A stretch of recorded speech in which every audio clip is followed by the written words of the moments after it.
Hey guys, so I'm just gonna kind of jump right into what I have to say about this. When we think about why certain books stay with us, it's often not just the plot or the world, it's about how those stories make us feel and what they help us understand about ourselves.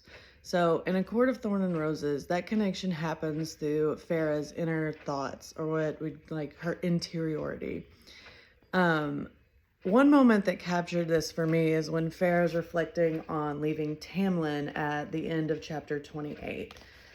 So he had said he loved me, and I had felt the truth of it with our lovemaking, and he'd sent me away to keep me safe. He'd freed me from the treaty to keep me safe, because whatever storm was about to break was brutal enough that even a High Lord couldn't stand against it. I had to stay. It was wise to stay here. But I couldn't fight the sensation, like a darkening shadow within me, that I'd made a very, very big mistake in leaving, no matter Tamlin's orders. So, what makes this moment so powerful to me is that nothing dramatic is happening on the surface. Instead, we're pulled into Farah's uncertainty. She's trying to justify this decision, telling herself it's the safe and logical choice. This is what I should be doing. Um, Underneath, there's doubt and even regret. And that emotional tension is what feels real. Even though Farah exists in a fantasy world, her experience is something that, as a reader, we recognize. Most people have had a moment where they questioned a decision, especially in relationships, wondering if they misunderstood something or if they walked away too soon. This idea connects closely to the article that Beckerman wrote discussing Smile. He explains that stories resonate most when they capture the fear that you and you alone are strange. That feeling of being isolated in your thoughts, like how no one else could possibly understand what you're going through. And that's exactly what she's experiencing here. Even in this magical setting, that emotion grounds the story in something deeply human.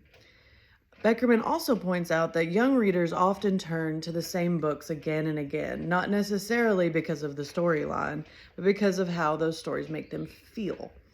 Adults, sometimes we tend to overlook this, focusing more on complexity or literary merit, while younger readers are drawn to emotional truth. And that's what Farah's perspective offers. It creates a space where readers can sit with difficult emotions like fear, doubt, and vulnerability without having to face those situations directly in their own lives. So we get that escapism, but we're grounded in the emotion. So the novel pulls us into scenes that feel completely outside of our everyday experience, which brings me to the next quote. It's at the end of, or at the beginning of chapter 36, rather, on page 316. This is where she's, okay, I'll just read it. The sounds of a teeming crowd reverberated against the passageway. I'm just going to kind of jump to the next. The cacophony of laughter, shouting, unearthly howls worsened when the halls opened into what had to be a massive arena. And then it goes on to, but there's an enormous, riotous crowd that turned my insides cold as they stared at me.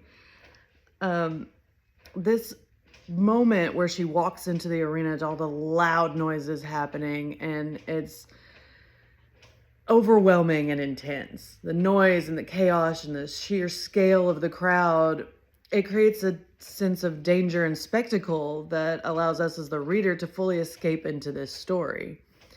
So, while most of us will never stand in front of a crowd like this, the emotional core of the scene feels familiar because we have experienced what it feels like to be watched, judged, or exposed. It could be something as simple as speaking in front of a group, or walking into a room where you feel out of place, or being the center of attention in a negative way.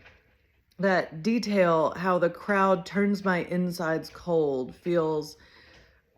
it captures that feeling really well. This is where the balance of escape and recognition becomes important too. The fantasy elements create that distance because we're in this different world and she's got to get through these obstacles in front of this crowd of like a mystical creature. Like it's wild.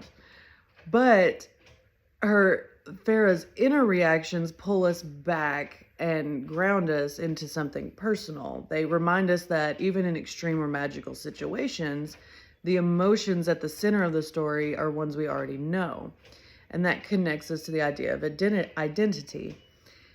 So throughout these moments, Farah is constantly trying to figure out who she is. Is she making the right decision? She's questioning her decisions. She's dealing with the consequences of what she decides. Is she someone who prioritizes safety or someone who follows her instincts? Is she defined by her relationships or by her own choices? These are questions that readers, especially young readers, are often asking themselves as well. Like, who am I? What am I doing? Am I making the right decision here? So it gives the reader a way to explore those questions indirectly by reading.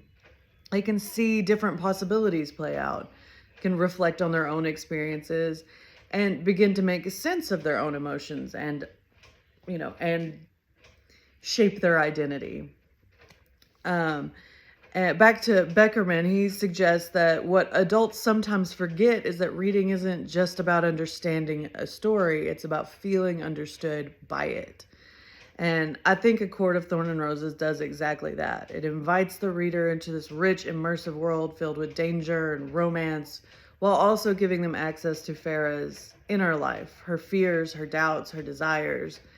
And in doing so, it becomes more than just an escape to a fantasy fae realm. It becomes a way of making sense of our own experiences, because what stays with us isn't just what happens in the story, it's the emotional truth underneath it.